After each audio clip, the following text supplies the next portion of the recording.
신명기 1장 19절에서 31절 말씀, 두려움에 대하여라는 말씀으로 함께 나누시겠습니다. 이스라엘 백성들이 이집트에서 한 400년 정도 고통 속에서 살고 있었다가 하나님께서 10가지 재앙의 기적을 통해서 그들을 탈출시켜 주시고 자유를 주셨다는 것을 여러분들이 다 알고 계시는 성경 이야기일 것입니다. 탈출한 그 백성들을 위해서 하나님께서 땅을 주시고 또 번듯한 한 나라를 이루려고 하셨습니다. 오늘의 본문은 그 땅을 탈출한 이후에 있었던 일들을 회고합니다. 특히 하나님께서 주시겠다고 약속하신 가나안 땅에 들어가기 전의 일들이 기록되어 있습니다. 비슷한 사건이, 같은 사건이죠. 민수기 13장에도 기록되어 있습니다. 이집트를 탈출한 지 한 1년 조금 안 되었을 때 그들이 가데스 바네아라는 곳에 이르렀습니다. 그래서 미리 가나안 땅을 이제 점령해 들어가기 전에 그 땅이 어떠한지 정탐을 한번 해보기로 했습니다. 그들의 땅이 좋은지 나쁜지, 또 사는 성읍이 어떤지, 토지가 비옥한지 메마른지, 주민들이 좀 강한지 어떤지 알아보기 위해서 각 지파의 대표 한 명씩 뽑아서 12명을 보냈지요. 그들이 40일 동안 둘러보고 와서 그곳에 산물을 가지고 다시 돌아왔습니다. 얼마나 땅이 비옥하든지 거기에서 가져온 포도송이가 너무나 크고 탐스러워서 민수기에 보면은 2명이서 어깨에 메고 들어올 정도로 그 땅은 매우 비옥하고 아주 좋았습니다. 그런데 하나님께서 그들에게 이제 거주지로 주시겠다고 약속하신 땅이 그렇게 비옥하고 좋다면 그들은 굉장히 기뻐해야겠죠. 그런데 본문을 보면 백성들이 기뻐하기는커녕 매우 절망하고 원망하는 모습을 보여줍니다. 왜냐하면 정탐꾼 10명이 가지고 온 그 정보에 의하면 그 땅 주민들이 너무 강해서 도저히 점령할 수 없을 것만 같았기 때문입니다. 삽시간에 소문이 퍼지기 시작을 했고 백성들은 적에 대한 두려움 때문에 원망을 퍼붓기 시작합니다. 사람이 두려움에 사로잡히면 눈이 멀게 되죠. 이성이 마비되게 됩니다. 때로 자신도 또 그 상황도 또 하나님도 하나님의 일에 대한 것도 잘못된 왜곡된 판단을 하게 만듭니다. 본문에서 그들의 판단을 한번 찾아볼까요? 먼저 민수기 13장과 오늘의 본문에 의하면 이제 자기들이 가서 점령할 그 땅을 보고 와서 먼저 사실 평가를 합니다. 25절에 이렇게 말하죠. 여호와께서 우리에게 주시는 땅이 좋더라. 거기는 올바르게 평가를 하고 시작을 합니다. 우리도 그렇죠. 우리가 만나는 각종 원하는 일들 앞에서 그 직장이 참 좋더라. 그 시험에 합격하면 자격증 가지고 할 일이 참 많더라. 좋더라. 다 그렇게 좋다고 좋은 곳은 알아봅니다. 그런데 거기서 끝나는 것이 아니라 우리가 하나님을 의지하면서 그것을 취하려 하기보다는 상황을 바라보면서 나는 근데 되게 좋긴 한데 그거를 가지지 못할 거야 라며 스스로 두려움에 사로잡혀서 패배를 만들어내고 타당화하고 그렇게 정당화합니다. 구체적으로 본다면 그것을 얻기 위해서 싸워야 될 적이 있죠. 그 상대방의 강함을 부각합니다. 그리고 나의 연약함을 강조해서 나의 실패를 미리 정당화하죠. 28절에 의하면 그들이 그 땅을 보고 온 후에 그 땅을 점령하기 위해서 같이 싸워야 될 그 곳 주민들을 향해서 평가를 합니다.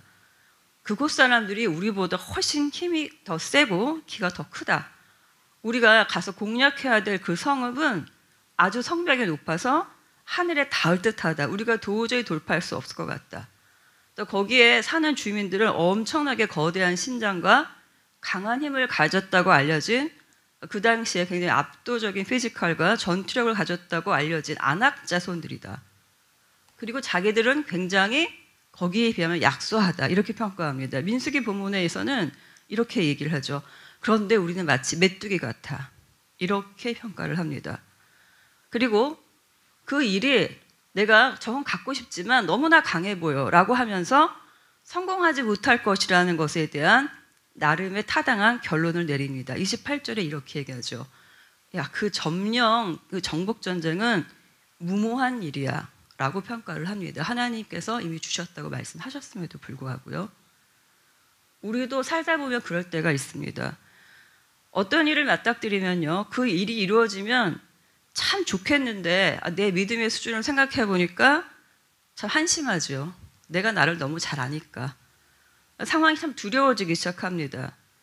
그래서 우리가 어쩌면 그 기회에, 이 좋은 기회를 믿음의 도약의 기회로 삼고 하나님께 한 번 더 의지하고 매달려서 역사하심을 구하면서 그것을 취할 수도 있을 수도 있는데 그냥 우리가 침만 꿀꺽 삼키고 그래 돌아설 때가 참 많습니다.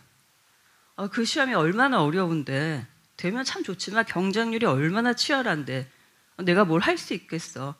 나보다 학벌 좋고 더 똑똑하고 더 잘난 사람들이 얼마나 많은데 내가 뭘 할 수 있겠어 라고 지레 포기를 하는 거죠. 그 두려움을 오히려 우리가 믿음의 성장 계기로 삼고 하나님을 더 알고 더 경험해 보고자 하는 그런 기회로 삼고 도전해 나가본다면 얼마나 좋겠어요. 그런데 사실 그렇게 잘 못할 때가 많습니다.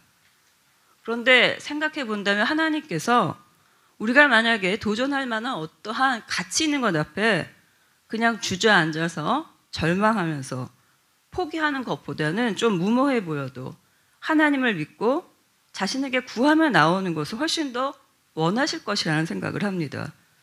우리가 패배의식에 갇혀서 살고 있는 것이 아니라 그 사건을 기회로 해서 하나님과 더 긴밀한 관계를 맺고 좋은 것을 얻도록 인도해 주실 수 있는데도 우리는 사실 그 희망을 포기하는 것이죠. 미리.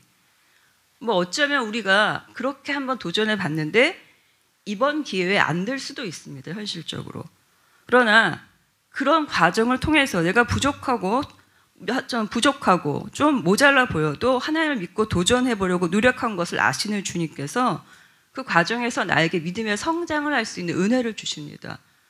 또 이번 일이 아니라 할지라도 그 사건을 계기로 해서 2차, 3차 다른 것들을 얻을 수 있도록 발판을 마련해 주시는 것을 많이 경험하게 됩니다. 그러니까 절대로 우리가 하나님을 믿고 뭔가를 구하고 얻어보려 하는 것이 절대 믿지는 장사가 아니라는 거죠. 그럼에도 불구하고 우리가 스스로 거대한 상황에 그 두려움을 느끼고 자기 한계에 갇혀서 그대로 주저앉아서 우리의 시간과 에너지를 낭비하는 일들이 얼마나 안타까운지 모르겠습니다. 그런데 두려움이요, 단순하게 포기하는 것으로만 끝나면 다행인데 그 압도당한 두려움은 거기서 끝나지 않고 한 단계 더 나아가게 합니다. 두려움은 계속해서 우리를 공포의 감정으로 몰아가 하나님께 죄를 짓게까지 만들기 때문입니다. 본문에서 백성들의 반응을 계속 본다면요, 자신들이 그것을 차지하기엔 너무 두려워요. 그런데 뭔가 마음은 불편해. 그러니까 이제 하나님의 선하신 의도와 과거에 베푸신 은혜를 굉장히 악하게 평가하기 시작합니다. 그 사건들을 파렴치하고 나쁜 악의적 행위로 왜곡하기 시작합니다. 누군가 희생양을 찾는 거죠. 그러니까 비겁하게 그 사람에게 내 실패의 책임을 전가하기 시작합니다. 두려워지면 비겁해지는 거니까요. 심지어 은혜 베푸신 하나님에게도 그렇게까지 한다는 거죠. 27절을 보면 이렇게 말해요. 주님께서 우리를 미워하신다. 아모리 사람, 즉 가나안 사람의 손에 우리를 내주셔 전멸시키려고 우리를 이집트 땅에서 이처럼 이끌어내셨다. 이렇게까지 이야기를 합니다. 백성들의 이 말은 이 사건의 원흉은 하나님이다. 그가 이루신 일들을 지금 평가절하하고 있는 거죠. 나쁜 것은 하나님이다. 우리가 지금 거기 쳐들어가지 못하는 건 우리가 잘못한 게 아니야. 어쩌면 우리는 속고 있는 거야. 이렇게 엉뚱한 방향으로 화살을 돌리는 거죠. 두려움이 거기서 끝나는 것이 아니라 문제는 하나님께 죄를 짓게 만든다는 것입니다. 선을 넘게 만든다는 것이죠. 그리고 잘못된 대안을 찾기 시작합니다. 민수기 본문은 더 자세한 상황을 보여주는데 그들은 두려움 끝에 이런 결론을 내립니다. 민수기 14장에 의하면 야, 그냥 애굽으로 돌아가자 이렇게 말합니다. 이집트로 다시 돌아가자. 자신들이 거기서 왜 어떠한 과정에 희생을 치르면서 나왔는지를 망각하는 거죠. 그리고 다시 원상복귀를 하자고 이야기를 합니다. 지휘관을 뽑아서 다시 그곳으로 돌아가자. 기껏 도망쳐온 그 자리로 다시 가겠다라고, 그것이 지금 합리적인 판단이라고, 그렇게 두려움에 사로잡히면 이성이 마비된 그런 결론을 내리는 거죠. 심지어 자기들의 의견에 반대해서 하나님 중심적으로 그 사건을 진보적으로 해석을 하고 생산적으로 해결하라는 사람들에게조차 거칠게 적개심을 드러내기 시작합니다. 정탐 갔던 12명 중에 10명은 부정적인 소식을 전했지만 그 중에 2명이 여호수아와 갈렙은 아니다, 우리가 차지할 수 있다라고 말했습니다. 그런데 그렇게 말한 그들에게 돌을 던져서 죽이려고 했습니다. 이 두려움은 또 우리에게 신체적 반응도 불러일으키죠. 민수기 본문에 보면 이들이 울부짖고 소리 지른다라고 표현되어 있습니다. 믿음을 잃으면 이성을 잃어버리고 마치 미친 사람 같은, 그렇게 극한으로 자기를 몰게까지 만들 때가 있다는 것이죠. 근데 이렇게 두려움에 사로잡혀서 온갖 반응을 다 한다고 해도 사실 문제는 해결되지 않고 그대로 남아있는 거죠. 이 모든 것들은 선한 반응들이 아닙니다. 두려움은 하나님께 죄를 짓도록 사람을 참 이상한 방향으로 몰고 가고 있습니다. 성경에서는요, 이 두려움의 종류를 몇 가지 이렇게 예시를 듭니다. 그 중에 하나가 우리가 현재 살펴본 일상에서 만나는 공포들을 두려움의 한 종류로 인정을 합니다. 그러니까 우리가 삶에서 마주치는 각종 사람들, 나를 두렵게 하는 어떤 권력을 가진 사람들, 나를 힘들게 하는 사람들 있을 수 있죠. 또 불안정한 미래, 또 변동하는 환경, 우리가 불안을 느끼죠.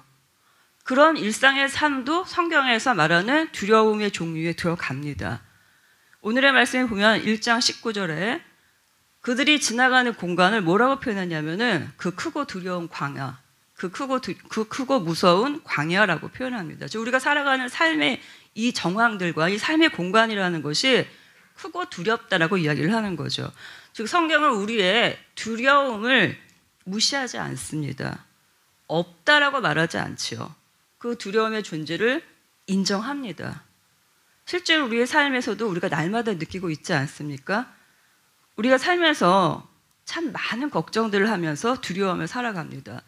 우리 교회는 굉장히 다른 교회와 다른 점 중에 하나가 어린아이로부터 어른까지 함께 예배를 드려요. 그런데 이 어린아이들이요, 어른하고 저는 감정이 다르지 않다라고 생각합니다. 어린아이도 두려운 건 두려운 거예요. 제가 어렸을 때 생각해보면 그때 느꼈던 그 감정과 성인에서 느꼈던 감정이 크게 다르지 않아요. 삶을 그 아이들이 정확히 표현하지 못한다 할지라도 자기 삶에서 느끼는 막연한 불안감이 있다는 거죠. 초등학생 달리가 있어요. 또 더 어린 서연이도 있어요. 그 감정이 다 같다고 말했습니다. 어리다고 해서 사는 게 편한 것이 아니라는 거죠. 또 중고등학생의 은지나 한결이나 또 하늘이 이찬이, 나영이, 석영이 또 있어요. 나름의 생활을 우리가 잘 모르지만 크고 작은 두려움이 왜 없겠어요? 그 학생들이라고 해서. 즉 나이와 삶의 위협은 별로 상관이 없는 것만 같습니다. 졸업 이후에 청년들의 삶을 한번 볼까요? 이제 경제적 독립을 해야 되죠. 자기의 삶을 책임져야 되죠. 부모 밑에 살다가 이제 나는 어떻게 살아야 되나 걱정이 되는 나이죠. 당연히. 그럼 장년이 되면 내 집 한 칸 마련하고 자식을 낳아 기르면 불안과 두려움이 사라질까요? 여전히 불안하고 두려운 건 마찬가지입니다. 이 가족들을 어떻게 부양할 것인지, 어떻게 자식들을 십장가 보낼 것인지, 늙어가시는 부모님은 또 어떻게 할 것인지, 나이가 들면 나이가 드는 대로 또 죽음과 질병이 두려운 거죠. 그렇다면 우리는요, 성경이 우리의 일상을 두렵다라고 인정을 해줬는데 그럼 이 두려운 전쟁과 같은 이 삶을 도대체 어떻게 살아야 될까요? 나중에 맞닥뜨릴 충격을 최소화하기 위해서 미리 면역이 돼보려고 밤마다 실패할 상황을 시뮬레이션을 돌려서 최대한 극대치로 만든 다음에 그걸 상상하고 밤에 겪어보면서 내성을 기르는 식으로 그렇게 불면의 밤을 보내야 될까요? 아니면 내가 싸워서 얻을 자신은 없지만 그런 너무나 갖고 싶은 그것이 있는데 내가 얻지 못할 것 같으니까 그냥 포기하고 그냥 아쉬움 속에 순응하면서 사실 마음은 멍들어서 그렇게 시들어가야 할까요? 아니면 다른 것들, 디지털이라든지 아니면 약물이나 뭐 술이나 이런 다른 대체물을 의지하고 잠깐 현실을 떠나서 다른 세상으로 잠깐 도망쳐 봐서 거기서 헛된 즐거움을 누리다가 다시 현실에 돌아왔을 때 변하지 않는 현실을 보고 다시 또 괴로워야 할까요? 그러면서 마음속에 조용히 왜 하나님은 내 인생을 이렇게 그냥 내버려 두시지?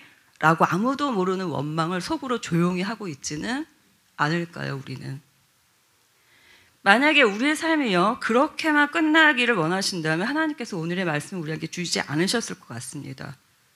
당연히 성경은요 우리에게 비록 날마다 크고 두려운 광야가 너희의 삶에 있고 너희는 그것을 건너지만 그 두려움에서 벗어나 오히려 척박한 광야 한가운데서 누리는 승리의 기쁨의 방법이 있다라고 말씀하시기 때문입니다. 본문에서는 두려움에 빠진 이들에게 이렇게 말하죠. 29절에 의하면 그들을 두려워하지도 말고 무서워하지도 마십시오. 이렇게 이야기합니다. 그런데 여기까지만 들으면 별로 실감이 안 납니다. 두려워하지 말고 무서워하지 말라. 근데 두려운 건 어쩌라는 겁니까? 그래도 무서운 걸. 밑도 끝도 없이 두려워하지 말라. 이렇게 말하면 확신이 별로 안 생기죠. 그런데 성경은요. 우리의 연약함을 너무 잘 아세요. 그냥 두려워 마라. 이렇게 명령형으로 무슨 법조문처럼 던지고 끝나지 않아요. 그 뒤에는 두려워 말라. 왜냐하면 이유가 항상 붙어 설명에 대해서 나옵니다. 성경에서 두려워하지 말아라. 왜냐하면 이라는 그 많은 문구들이 나오는데 그거를 신학자들이 정리를 다 했습니다. 근데 그것을 바탕으로 제가 몇 가지만 풀어서 간단히 소개를 한다면 이런 것들이 등장합니다. 첫 번째, 두려워하지 말라.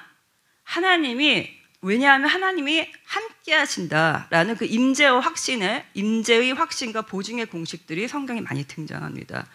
예를 들어서 이사야 41장 10절에 의하면 두려워하지 말라. 왜냐하면 내가 너희와 함께 있기 때문이다라고 이유를 말씀해 주시지요. 만약에 군대에 혼자 있는 은성이에게 두려워하지 말라 이렇게 말만 하면은 그게 참 와닿지 않을 수 있어요. 그런데 왜냐하면 내가 너와 함께 있어 라고 한다면 훨씬 더 안심이 되죠. 또 두려워하지 말라. 왜냐하면 두려워하는 그것을 오히려 내가 너한테 이제 줄 거야. 너가 그것을 정복할 거야 라는 약속의 공식도 있습니다. 민수기 21장 34절에 의하면 두려워하지 말라. 왜냐하면 내가 지금 너희와 싸우는 그 강한 적인 바산 왕과 군대와 땅을 너희에게 넘겨줄 것이기 때문이야 라는 본문이 등장하는데 이런 공식들이 구약 본문에 굉장히 많이 등장한다는 거예요. 나를 힘들게 하는 직장 상사가 있을 수가 있고 나를 힘들게 하는 사람이 있을 수가 있어요. 하나님께서 나에게 그 사람 두려워하지 마로 끝나는 것이 아니라 두려워하지 마. 왜냐하면 내가 너에게 그를 넘겨줄 것이기 때문이야. 이렇게 말씀하신다는 거죠. 구체적으로. 그러니까 어떤 신체적인 싸움에서 이길 수 있다. 전쟁에서 승리한다는 것이 반드시 피비린내 나오는 싸움을 의미하는 것이 아니라 현대적 의미로 돌이킨다면 그의 마음을 나한테 주셔서 그가 굉장히 나한테 선대하게 될 수도 있는 것이고 나를 돕는 자로 변할 수도 있다는 거죠. 아니면 부서 이동이 있을 수도 있어요. 아니면 내가 조금 더 강하게 마음을 먹고 당당하게 그와 담대하게 겨룰 수 있는 실력 있는 자로 변화될 수도 있다는 거죠. 또 그런 두려워하지 말라 공식 중에는요. 두려워하지 말라. 왜냐하면 내가 너를 구원하겠다라는 구원의 공식도 있습니다. 이사야 41장 14절에 의하면 두려워하지 말라. 왜냐하면 내가 너를 도울 것이기 때문이다. 라는 이유가 등장합니다. 우리가 경제적인 어려움 다 갖고 있죠. 말은 안 해서 그렇지만은 정도의 차이는 있지만 다 어느 정도가 있습니다. 두려워하지 말라. 먹고 사는 문제를 걱정하지 마. 왜냐하면 내가 너를 도울 것이기 때문이야. 라는 그 두려워하지 말라 플러스 내가 너를 구원하겠다는 구원의 공식도 있고요. 또 이런 공식도 있습니다. 하나님의 자기 계시 공식인데요. 두려워하지 말라. 왜냐하면 내가 하나님이기 때문이야. 근데 거의 관계가 붙습니다. 이런 거예요. 이사야 41장 13절에 의하면 두려워하지 말라. 왜냐하면 나는 너의 하나님이기 때문이야. 즉 하나님과 나의 관계가 나를 안전히 보호한다는 거죠. 그러니까 맹목적인 맹신을 던져준다는 것이 아니라는 것입니다. 합리적인 근거와 이유가 붙는다라는 거죠. 우리가 이 두려운 성경에서도 인정한 이 크고 두려운 이 광야 같은 세상을 두렵지 않게 살아갈 수 있는 힘은요. 우리의 무모한 용기에서 나오지 않습니다. 헛되죠. 그거는요. 가다가 꺾일 수 있어요. 그런데 그 우리가 살아갈 수 있는 용기는 하나님이 주시는 타당한 근거에서 나오죠. 그러니까 하나님이 자기 자신을 걸고 하시는 약속입니다. 그렇기 때문에 신뢰할 수 있는 거죠. 그냥 두려워하지 말라 이렇게 법률적 명령을 내리시는 게 아니라요. 하나님과 나라는 두 인격이 만나서 그 관계 속에서 위로해 주시고 보장해 주시고 격려해 주시는 그 두려움을 잇는 방법이란 얘기인 거죠. 그 두려움을 승리로 이끌 수 있는 방법이란 얘기예요. 오늘 본문에서도 정탐을 보내기 전 이렇게 말씀이 나옵니다. 21절에 두려워하지 말라.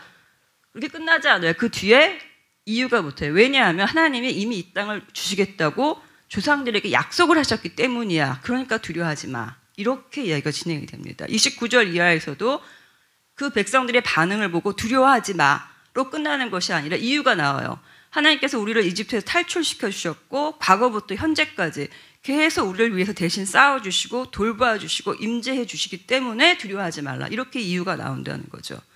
그러니까 우리 인생에서 하나님이 계속 말씀하신다는 거예요. 두려워하지 마. 왜냐하면 내가 너와 함께 있기 때문이야. 두려워하지 마. 왜냐하면 내가 너의 하나님이기 때문이야. 두려워하지 마. 왜냐하면 너가 거대하게 느끼는 지금 너의 적, 너의 시험, 너의 경제적 문제, 입시, 친구관계, 직장, 건강 다 내가 알고 있어. 네가 감당하지 못할 것들 내가 너를 도울 거야. 내가 너에게 힘을 주고 구원하여 주고 감당하지 못하는 것들은 너가 짐작도 못하는 곳에서 내가 너를 돕고 있을 거야. 싸우고 준비하게 해줄 거야. 라고 말씀하신다는 거죠. 반드시 뒤에 합리적인 타당한 근거가 붙는다는 거예요. 성경은 분명히 두려움의 존재를 인정합니다. 무조건 우리 인생에 두려움이 없다. 마치 없는 것처럼 연기하며 살라고 하지 않으셨습니다. 내지는 참고 그 존재를 무시하라고 하지도 않으셨습니다. 두려워하지 말라는 것은 우리 인간 존재에게 정말로 필연적으로 나이와 성별을 무시하고 두려움이 있을 수밖에 없다는 것을 전제하고 인정한다라는 말이에요. 그러나 동시에 우리 인간에게는 하나님께서 주신 선물이 있다는 거죠. 그 두려움을 이겨낼 믿음의 반응 역시 우리가 선택할 수 있다는 것을 동시에 가르쳐 주십니다. 우리가 두렵지만 하나님의 약속을 믿고 두려워하지 않는 걸 선택할 수 있다는 거죠. 실제로 40년 전에 말씀이 선포되는 거 신명기잖아요. 그럼 40년 역사를 좀 회고하는 중인데 40년 전에 그 가데스 바네아에서 그 광야의 백성들은요, 이런 하나님의 약속과 도우시는 증거를 두 눈 똑똑히 봤는데도 불구하고 결론적으로 두려움을 선택했습니다. 그래서 일상에서 만나는 두려움보다 더 큰 두려운 하나님의 분노 때문에 40년을 그냥 시간 낭비를 합니다. 방황하며 지내고 지금 그 과거의 실패를 누구한테 이야기를 하고 있냐면 그 후손 자손들한테 이야기를 하고 있어요. 왜 얘기를 하고 있겠냐면 너희는 같은 실패를 되풀이하지 말라는 거죠. 그리고 그 성경이 기록되어 우리한테 전달된다는 것은 똑같은 삶을 우리가요, 모양은 다르지만 비슷하게 살아가고 있어요. 그러니까 우리도 역시 두려워하지 않을 수 있어. 이거를 제발 어떠한 예로 삼아서 너희들을 두려워하지 않는 삶을 선택하고 살아라. 그 크고 두려운 광야를 그렇게 괴로워하며 불면의 밤을 보내며 안타까워하며 살지 말아라 라는 말씀인 거죠. 제가 아까 성경에서 인정하는 두려움이 있다고 말씀을 드렸어요. 일상에서 만나는 매일의 공포 있잖아요. 사람, 환경. 아까 그거 분명히 있다고 말씀드렸어요. 그것도 굉장히 중요한 두려움이에요. 그런데 성경에서 최종적으로 말하는 두려움의 보스가 있습니다. 최종 보스가 바로 누구냐면 하나님이세요. 그분에 대한 두려움은 경외함으로 표시를 하죠. 하나님이 가장 두려운 분이에요. 그래서 신명기에서 우리가 지나는 이 삶을 이 크고 무서운 광야, 이 두려운 광야라고도 표현하지만 동시에 하나님을 향해서도 성경에서 본문은 크고 두려운 하나님이라고 표현을 합니다. 또 그가 이루신 일들도요, 크고 두려운 이적과 기사라고 표현을 합니다. 사람을 향한 두려움이나 환경을 향한 두려움은 우리를 죄짓게 하고 하나님을 향하여 반역하게 하지만 하나님을 향한 이 경외함은 우리한테 똑바른 인생을 훨씬 더 수월하게 살아가게 합니다. 백성들의 실패가 기록된 이 말씀이 우리에게 다시 들려주시는 것은 우리에게 시간 낭비를 하지 말고 올바른 선택을 해서 두려움에서 벗어나 하나님 주신 인생을 축복 있게 살라는 말씀이죠. 또 그 두려움에서 벗어나게 해주시기 위해서 신약에서도 또 약속의 말씀이 주어지죠. 그리스도께서 요한복음 14장 27절에서 우리에게 이렇게 약속하셨습니다. 너희는 마음에 근심하지도 말고 두려워하지도 말아라. 나는 평안을 너희에게 남겨준다. 나는 내 평화를 너희에게 준다. 내가 너희에게 주는 평화는 이 세상이 주는 것 같지 않다. 이렇게 말씀하시죠. 사실 이 말씀을 구약에서 아까 두려워하지 말라. 왜냐하면 내가 하나님이 뭐뭐 하기 때문이다 라는 말하고 같은 말인 거예요. 내가 너의 하나님이기 때문에 두려워하지 말라라는 말씀이 신약으로 가서 다시 그리스도께서 너희는 마음에 근심하지도 말고 두려워하지도 말라. 내가 너에게 평안을 주었다라는 말씀으로 다시 동일한 의미로 반복이 되는 것이죠. 주님께서 보증해 주시는 말씀이라는 것입니다. 우리가 두려워하지 말라라는 말씀을 들을 때 오해하기 쉬운 것이 있습니다. 하나님께 다 맡기면 되는구나 라는 그렇게 핑계를 대면서 내가 마땅히 해야 될 것, 준비해야 될 것들을 등한히 하라는 말씀이 아닌 건 여러분 다 아실 것입니다. 물론 어떤 때는요, 내가 어떻게 준비하는 거랑 상관없이 일이 저절로 될 때도 있습니다. 그러나 대부분 주님을 믿고 두려워하지 않는다는 것은요, 내가 두려워서 시간을 낭비하고 후회하고 자책하는 것에서 벗어난다는 말씀이기도 합니다.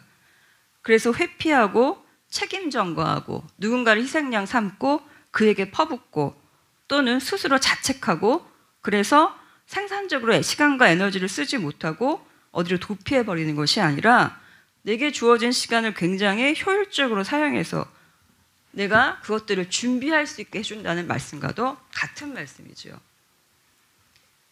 그런데 두려워하지 말라, 내가 너와 함께 하겠다. 이런 말씀을 아무리 들어도 우리가 마음에 와닿지 않을 경우가 있습니다. 저는 그 이유가요, 주님을 믿고 두려움을 떨쳐서 뭔가를 한 번이라도 해봤다면 이 말씀이 와서 이해가 될 거예요. 아니면 이게 너무나 과거의 일이어서 새롭게 각성이 안 될 때도 있어요. 그래서 이게 이스라엘 백성들도 지금 분명히 구원해 주신 하나님을 경험했지만 망각했기 때문에 다시 두려워한 거거든요. 홍해를 가르시고 10가지 재앙을 눈앞에서 다 보여주셨어요. 근데도 있는 거죠, 이제. 그리고 두려워하는 거예요.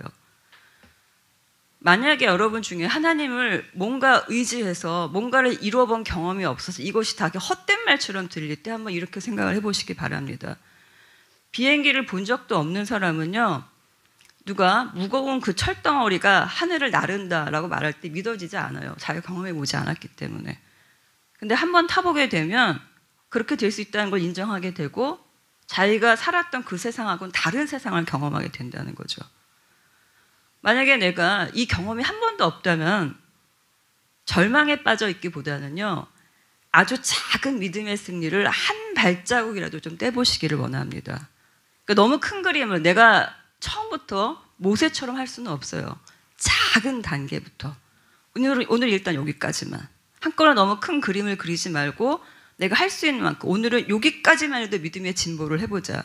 이렇게 한 발을 주님께 믿고 떼어보면요, 그리고 나를 인도해 주시옵소서, 경험하게 해주소서, 그렇게 마음으로 간구하시고 기도하시면 하나님께서 그 작은 승리의 경험들을 주세요.